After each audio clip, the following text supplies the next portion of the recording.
to put Article 50 into primary legislation, and what you think the pros and cons of doing that might be. This is for me again? Sure, yeah. I'm sure we're all aware... But the legal stuff is quite important, I think. I think it's worth exploring these This is the day of the constitutional lawyer has come. We're all aware, I think, that there's a very important legal debate happening within our own country about whether Article 50 can be triggered purely by royal prerogative, about whether Article 50 should be triggered by primary legislation, about whether there is some combination of parliamentary and governmental participation that we need to secure. We're all probably aware that this issue is likely to end up in the superior courts for a judicial determination, which will effectively settle the issue for us. So I think there are important arguments. Why is it likely to end up in court? Sorry, I don't understand. I've heard that there's a legal action being planned in order to obtain some sort of declaratory clarification of what the correct constitutional process would be from the High Court, which may well then be appealed up through the superior courts. And at the moment, would that go up through to the European courts? No, I doubt it. I very much doubt it.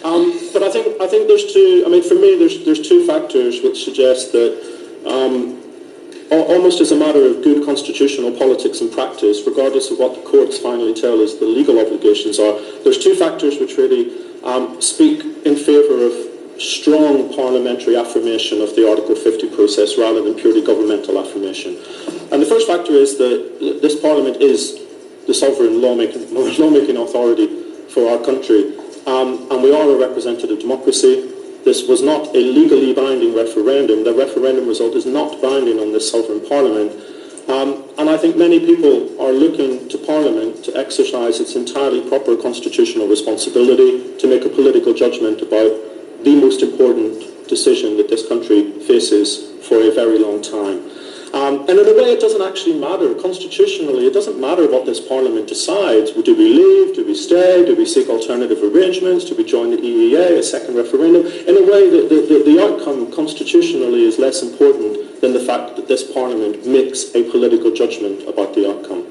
But I think the second factor, which really speaks in favour very strongly of this Parliament making the decision about Article 50, is the constitutional context which is provided by the European Union Act of 2011. Now, we'll all remember, I'm sure, that the European Union Act provides for a huge range of situations in which decisions about the relationship between the EU and the UK can only be taken through a national referendum together with an approval through active Parliament by this Parliament.